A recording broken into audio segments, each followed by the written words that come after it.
Hello everybody, this video is going to be a little bit about aggression. Now in this video I'm going to cover things like gender differences and cultural differences. So let's start with gender differences.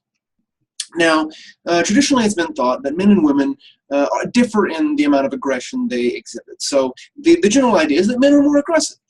Now in the strictest sense that's not entirely true. Now, when we talk about physical aggression, yeah, that's true. Men do physically aggress more than women. However, if we include indirect aggression or verbal aggression as well, then the differences tend to balance out. But if we're talking about physical aggression, then yes, men tend to be more physically aggressive. For example, if we look at homicide, men are far and away the ones more likely to commit homicide. So for example, something like 87% of all homicides committed in America are committed by men. All right, now that stat's a little bit dated, but it still serves to, and by dated, I think that stat's from the 90s, maybe 80s, but it still serves to reflect the trend of men committing physical aggression to a greater extent than women. Furthermore, people often think that women are the most likely victims of aggression, but again, that actually tends not to be the case. So I started again, blah, blah, blah. Again, that actually tends not to be the case. Men actually tend to be the victims of homicide most often. In fact, something like 65% of all homicide committed by men is against other men.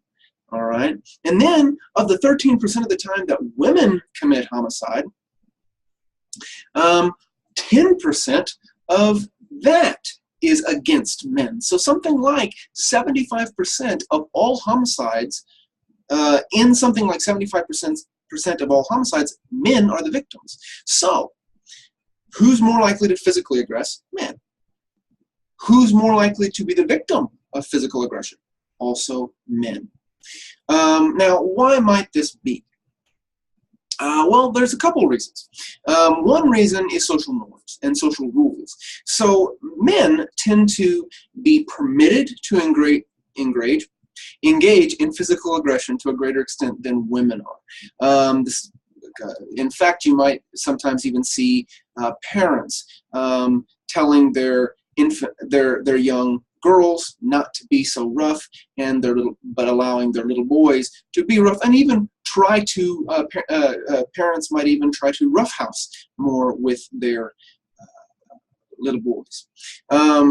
So there are cultural norms that permit men to be more physically aggressive, but also attempt to keep them from being verbally aggressive. Now, when I say verbally aggressive, certainly there's a certain degree of bad mouthing, a certain degree of smack talk, I guess you could call it, but kind of the rumor spreading, that kind of verbal aggression is not typically necessarily promoted as a norm among men, whereas physical aggression among women, it's not encouraged. Like I mentioned before, it's also parents oftentimes try to keep their little girls from engaging in physical aggression. So one reason why physical aggression may be greater among men than among women is because of social norms, and because physical aggression is modeled for boys but not for women.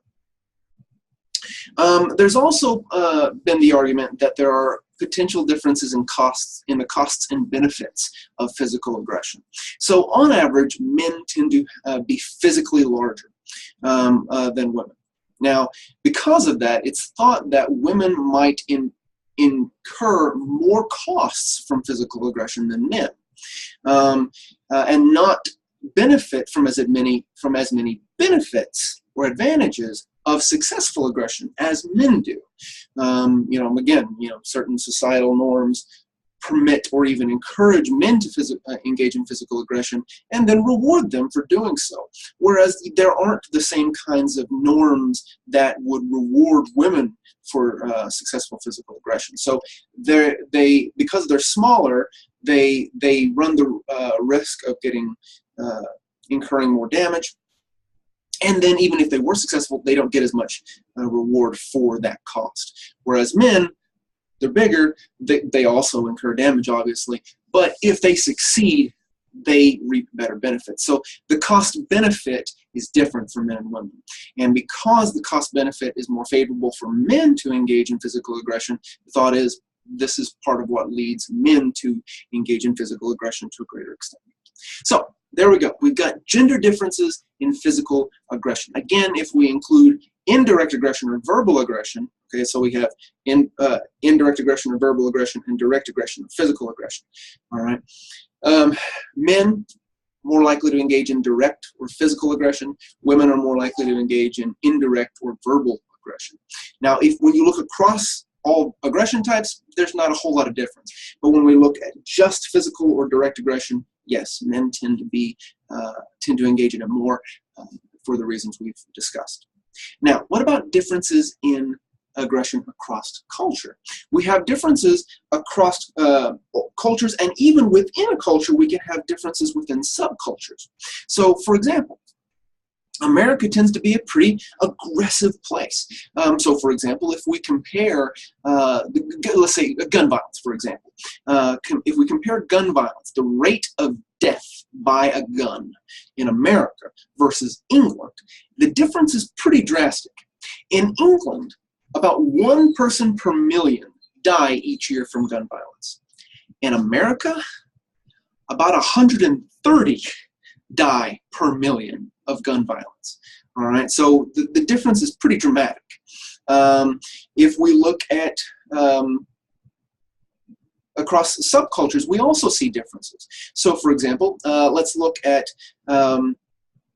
rates of gun violence in the North versus the South. Okay, so across the entire country, all right, you have about 13 deaths per 100,000 per year, or at least that was the rate in 2016.